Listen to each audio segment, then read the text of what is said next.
She stood in my driveway like she owned the place, sunglasses on, clipboard in her hand, and three men behind her, big guys in black jackets, arms crossed like hired muscle. Karen didn't waste time. She pointed straight at me and yelled, "You need to leave this property right now. The HOA voted, it's ours now." I almost laughed, but my hands tightened around the shovel I was holding. "Yours," I said slowly. "Lady, I bought this land with my own blood and sweat."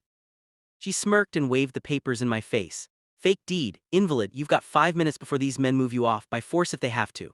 The guys cracked their knuckles, looking like they were ready to drag me out. My heart raced, but not with fear. No, I'd seen men like this before. They were just wannabe tough guys, not real soldiers. I kept my voice calm. "Karen, are you sure you want to step on my land today?" She tilted her head and sneered, "What's stopping me?" I smiled just enough to make her flinch. "Let's just say this ground isn't as safe as you think." The hired thugs shifted, confused. One of them muttered, "What's he mean by that?" I didn't answer. Instead, I dug the shovel into the dirt and hit something solid. Click. The sound echoed in the silence, and suddenly everyone's faces changed. Karen's grin faded, her eyes darting to the ground. I leaned closer and whispered, "Step 1 inch further and you'll find out why I don't get evicted."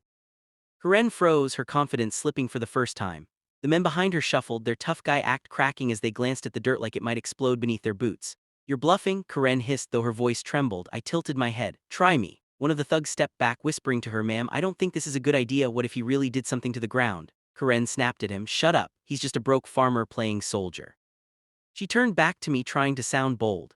"You can't scare me with your little tricks. I've got the law on my side." I almost laughed. "Law?" I pulled my phone from my pocket, swiping to the live security feed. The screen showed every inch of my property with night vision clarity, but there was one more clip I'd been saving: the delivery. I hit play. The video showed me unloading crates marked military surplus. Karen's eyes widened.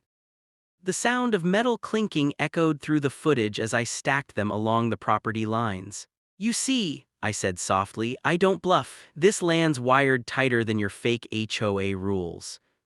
Her face turned pale, but pride wouldn't let her back down. She jabbed her finger toward me. "Take him out now." The men didn't move. One of them stammered, "Lady, I didn't sign up to get blown to pieces."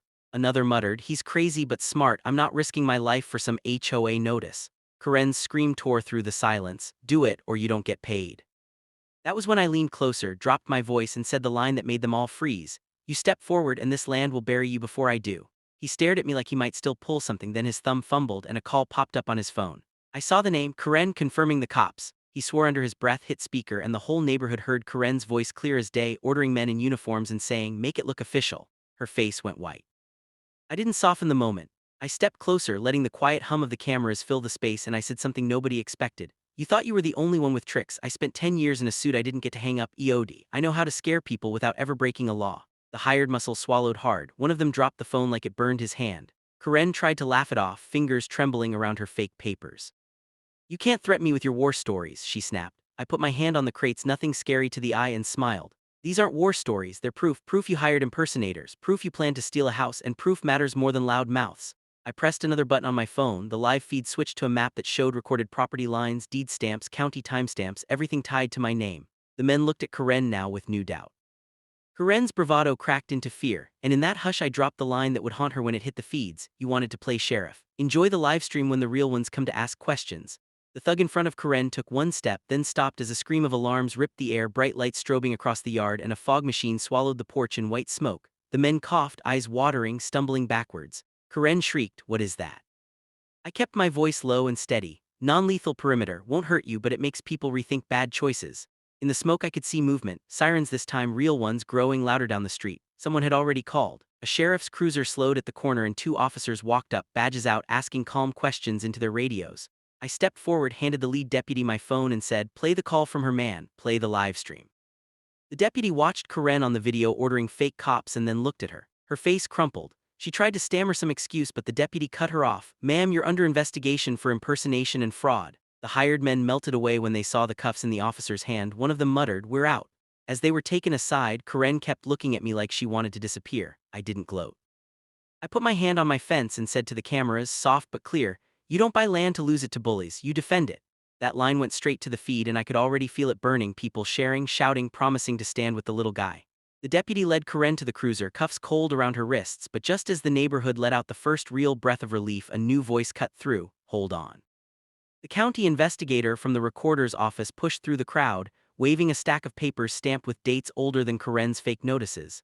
He looked at me, then at Karen, and said, "You're not just facing impersonation, these signatures are forged. We've been tracking an HOA shell that's been stealing titles across 3 counties." Karen's eyes went flat. The men who'd hired themselves out looked smaller than ever.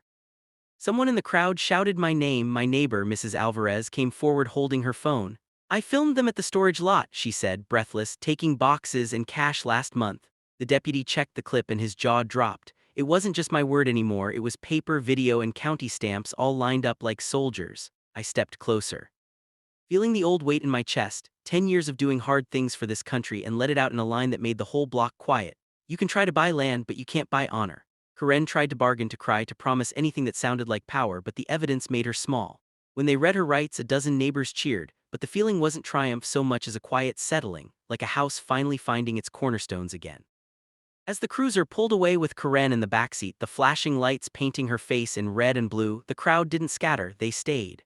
Neighbors whispered to each other, some clapping me on the shoulder, others just shaking their heads like they couldn't believe how close they'd been to losing their homes too. One man asked, "You really had mines in the ground?" I smiled faintly, kicked the dirt with my boot, and let the metal click again. Only this time I bent down and lifted the harmless training device, a hunk of steel with no charge, nothing but a reminder. Gasps broke out and I said, "Sometimes fear's stronger than firepower." I never needed to bury explosives, just the truth. The deputy overheard and gave me a sharp nod, almost like respect between soldiers. Then came the twist I didn't expect. The investigator pulled me aside and said, "They weren't just after you. Karen's been selling fake rights to half the block. You're the only one who stood tall, but if you hadn't, a lot of families would have lost everything." My chest tightened. Suddenly this wasn't just about me, my land, my fence. This was about everyone standing on shaky ground without even knowing it. I looked back at my neighbors, saw fear and hope mixing in their faces, and I said the line that felt like a promise. "If they want this land, they'll have to go through me, and I'm not done fighting yet."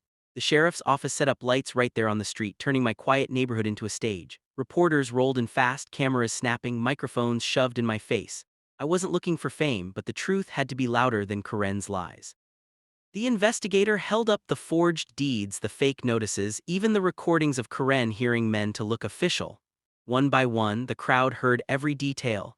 Gasps, angry mutters, then cheers when the deputy finally said it. "Karen will be charged with fraud, forgery, and impersonating law enforcement." Karen tried to yell from the cruiser, but her words were drowned out by neighbors chanting, "Lock her up!" For once, the power she stole with paper and shouting meant nothing. I pulled my phone again, tapped into the live stream still running. "To anyone watching," I said, steady and clear, "don't let people like this scare you. Land is freedom, family is worth fighting for, and the law is stronger than fake power." The comments rolled in by the thousands, hearts, flags, and words like hero flooding the feed.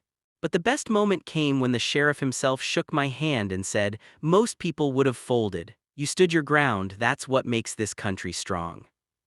Behind me, Mrs. Alvarez wiped her tears and whispered, "We needed this. We all did." And in that moment, I realized justice wasn't just revenge, it was a shield, and now everyone here knew how to hold it.